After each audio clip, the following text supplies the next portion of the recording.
Today we're recapping the crime drama 3096 Days. Careful for spoilers ahead.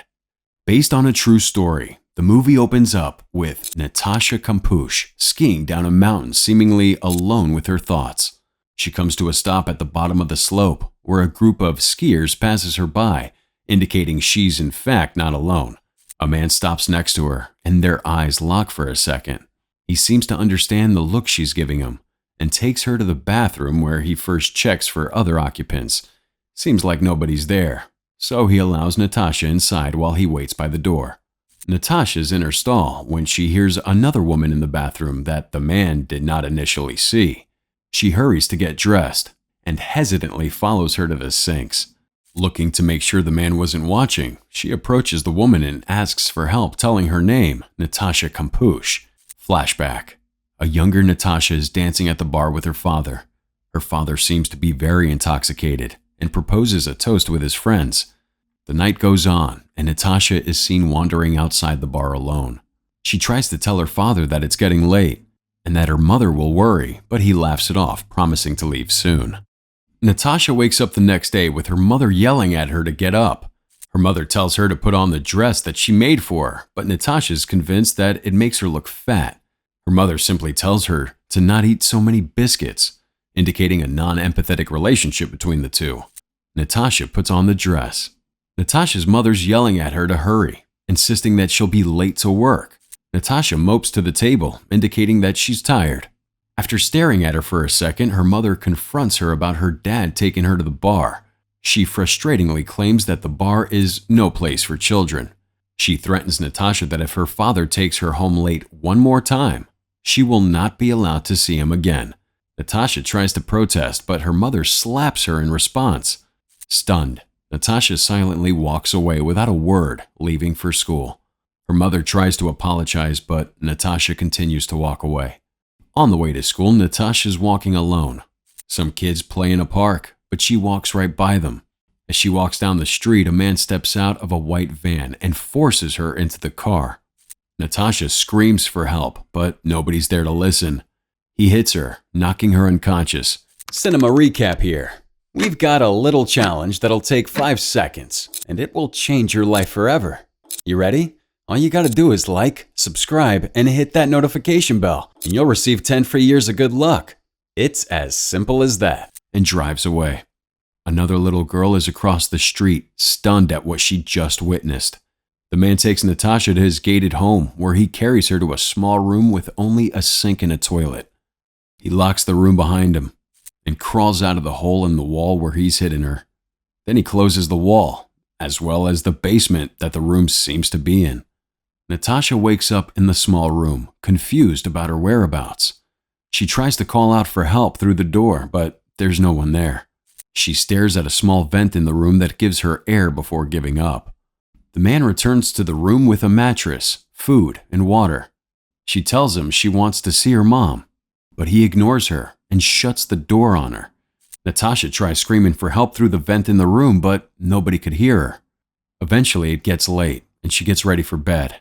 The light turns off, and she feels through the dark calling for her mom. It's day 3, and the man is pondering what he's done. He goes about his day like he hadn't kidnapped a little girl. The man, Wolfgang, reads a book to Natasha about the princess and the pea. She stays in her corner, eating cookies and listening to the story. When the story ends, he plugs in a nightlight and tries to leave, but Natasha stops him. She asks for a goodnight kiss, just like her mother used to give her. He pauses for a second and obliges, kissing her goodnight. Elsewhere, Natasha's mother and grandmother are watching the news about their missing child. The news reporter claims that Natasha's mother has lost all hope, to which she protests. The two sit anxiously together, waiting to get word about their missing little girl. In the basement, Natasha's walking back and forth endlessly, trying to cope with her boredom. She loses track of time and wonders what day it is before the lights shut off, indicating it's time for bed. Wolfgang's mother walks around his kitchen, listing off supplies that should feed him for the week. She tries to give him suggestions as to what he should make, but he just impishly tries to joke around with her. She doesn't catch on to his bad jokes. and the two share an awkward exchange, indicating that his relationship with his mother is similar to Natasha and hers. Later that night, the two watch the news together. It's about Natasha's disappearance and how she was likely taken on her route to school. His mother makes a callous remark about how she's likely being abused. He remarks that perhaps the kidnapper is just crazy. One day, Wolfgang is shampooing Natasha's hair when she gives him a letter to send out to her parents, and he takes it. She then seems to use too much shampoo for his liking because he claims that it's too expensive. In response, she suggests to just let her go. The two get into a back-and-forth argument that nobody wants her and that her parents aren't paying the ransom for her back. The argument escalates to the point that he's dunking her head in water mercilessly. He yells at her that he can't stand tears and abruptly leaves the room, leaving her wet and crying to clean up the mess herself. One evening, Wolfgang's in the garden enjoying beverages with his mother and grandmother when the police come knocking. They ask to see his van, and Wolfgang sheepishly complies. He asks them if this is about the missing girl, and they say yes. They have looked at a number of similar white vans to no avail. Wolfgang's van is now filled with tools and work equipment, as he claims that he used to work in telecommunications. Wolfgang continues to make small talk with the officers as one of them steps over to the secret basement where he keeps Natasha. The two asks where he was on the date of Natasha's disappearance, and he claims that he was home alone. They continue to press him with questions. He answers but quickly changes the subject, offering them beverages. They decline and insist that they must go. Natasha dreams about better and happier times with her parents. She'd dress up as her parents lovingly laughed and took pictures of her. She's woken up by Wolfgang with breakfast. She requests a clock so that she can get a sense of time again. He agrees. He also installs an intercom that would allow him to speak with her while he's upstairs. While he's installing new stuff, she asks him about the letter she gave him.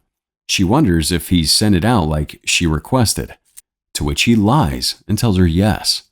Later, he rips up the letter. It's day 183. Out of boredom, she pretends to teach her old clothes like they're in school. She also draws on the walls and pretends to interview her clothes when she's interrupted by Wolfgang on the intercom. He asks her if she brushed her teeth and rinsed off her plate. She lies and tells him yes. He insists that she has to obey him and repeat the words "obey me" over and over on the intercom. Later, when he comes down with food for her, she tries to fool him with a fake injury. He doesn't buy it, and he tells her that if she's going to play with her food, she won't get any because she's too fat anyway. She tries to fight him, but he lifts her up to the vent that she's been yelling at. He tells her that it leads to the roof and that nobody would be able to hear her through it. He also showed her the vault door that he's built to keep her in, telling her that there's no way out. She tries to make a run for it, but he quickly stops her and throws her back into the room, crushing her hopes. Natasha seemed to accept her fate and lives her days out reading to her makeshift dolls and lounging about. It's been 4 days since she last ate, and she begs Wolfgang for food. She tries to be cute and beg for food, but snaps and angrily pounds on the intercom saying she'll eat anything. On the other side, Wolfgang is listening to her plea and simply responds with the words, "Obey me," over and over again. 4 years later, Wolfgang still continues to utter the same words, "Obey me," over the intercom. Natasha wakes up from her nap and begs him for food. He starves her often, and this time it's been 3 days since she last ate, and she's become extremely malnourished. She begs him, but he doesn't care. To distract her from her hunger, she digs through the trash and reads. Her room's a lot more crowded now, with a bunk bed and a small heater and a table in the corner. She's running out of space. Day 1695. She's reading a book when her period begins. Wolfgang comes in asking her to sew some of his clothes, but doesn't react well when he finds out that her period has begun. He's disgusted and tells her to clean it up, but she cannot with just the stuff that she has in the room. She asks him to use the shower upstairs, and he reluctantly agrees.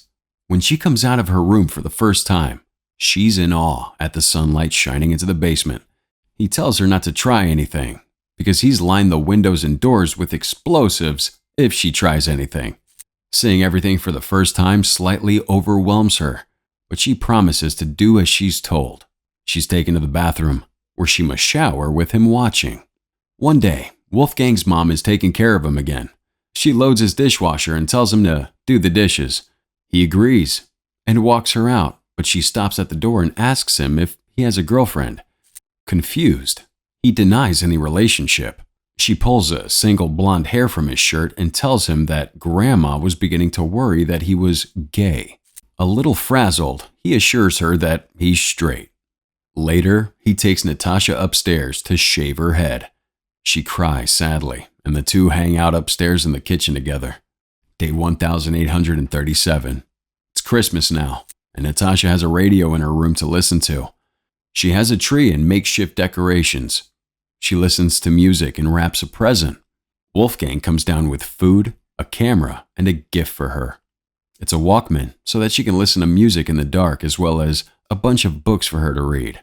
She tries to give him a hug, but he protests and tells her to stop.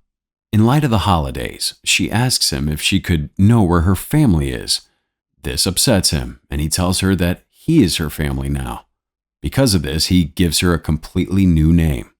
She'll now be called Bibi, and for the first time, he introduces himself to her as Wolfgang. Elsewhere, Natasha's mother and grandmother are together for the holidays. Her grandmother still gets her a gift every Christmas, and the two wonder if Natasha will like the pink sweater. Her mother breaks out into tears, reflecting on the day Natasha was kidnapped. Natasha and Wolfgang are doing construction on his house and tear down a wall for a new room. When she suggests that it's for his girlfriend, he angrily hits a bag of cement and covers her in dust. But it doesn't faze her. He tells her that she's sleeping with him tonight. That night, he zip ties their hands together, and the two share the same bed. As life goes on, Wolfgang seems to grow more comfortable with her. He goes to the convenience store and begins buying her tampons as well as condoms for himself. Later, he's at a club with his friends when he begins to dance with a girl, and while initially being into it, he grows uncomfortable and leaves. Later that night, he takes advantage of Natasha and forces himself on her. Afterwards, she asks him to go to the garden, and he allows it. After a short time in the garden, he forces her back into her room, frustrated with himself. Day 2029. Natasha's hair has grown out, and Wolfgang has her doing chores like cooking for him. But she's not doing it to his satisfaction, and takes out his frustration on her by hitting her and refusing her food. A starving Natasha desperately tries to eat some food out of desperation, but Wolfgang stops her and forces her to spit it out. In the following days, he grows crueler and plays sick tricks on her, like locking her in a dark hole. Wolfgang eventually takes her out to run errands with him. He lies to her and tells her that he has a gun and will kill anybody if she tries anything. While out in public for the first time in years, Natasha stares at the normal people living their life, unaware of her situation. While in a store, there's a brief moment that he leaves her alone, but she doesn't run. The words "obey me" echo through her head, and she can't bring herself to ask for help. Day 2175. The room him and Natasha have been working on has finally been complete. Despite being the one doing most of the work, she acts surprised anyway when he shows it to her. His mom also loves the room, and the two enjoy drinks at his brand new bar in the garden. In her room, Natasha's listening to the radio when the announcer talks about how it's been 6 years since her disappearance. Wolfgang takes her to her new room and calls it the Aphrodite Suite. He makes her put on lingerie, claiming it's their wedding day. She asks him why he chose her, and he tells her about the time they locked eyes at a convenience store when she was very young. He tells her about how he slowly built the secret room from scratch all for her, and then proceeds to get intimate with her. Later, Natasha starts a fire in her room, hoping to commit suicide. But the smoke is too much for her to handle, and she puts it out. She tries to clean up the room to cover up the smell of the smoke, but it doesn't work. He then beats her out of anger, telling her that she's not allowed to kill herself. Her response is that if she's not allowed to leave, one of them must die. She later writes down how he beat her on some toilet paper and puts it in a box. Cut to the scene from the beginning of the movie, Wolfgang is trying to teach her to ski, but her legs are too weak to keep her balance. Similar to the beginning of the movie, he stands guard at the door, and she approaches a woman for help. Unfortunately, the woman doesn't speak English and walks away unaware of the situation. Later, Wolfgang asks her about it, and she lies, telling him nothing happened. He doesn't believe her and proceeds to hit her. She adds the beating to her box of records that is now full of papers from the times he hit her. Day 2908. It's Natasha's 18th birthday. He gets her a cake in the shape of a number 18, as well as a dress that she puts on right away. The two of them dance to some music while Wolfgang tries to teach her. One day, the two are working on the garden together, and the neighbor sees them over a hedge. They exchange an awkward greeting, but nothing comes out of it. The two have lunch together, and unlike before, she manages to do everything without upsetting him. The two have begun to settle down with one another. One day, Natasha is tasked with cleaning the van, and the two of them work together to clean the van. While she vacuums the inside, she takes a note of the gate being open. Wolfgang has dropped his guard with her and leaves her alone to take a phone call. She uses the opportunity to make a run for it. Wolfgang comes back, but he's too late. She's gone. After running for help, she finds an older lady working on her garden and begs for help. It's day 3096, and the police come by to finally take her home. Wolfgang commits suicide by laying down in front of a train, and Natasha sees her parents again for the first time since she was taken and hugs them emotionally. The paparazzi's outside, waiting for her triumphant return to the world.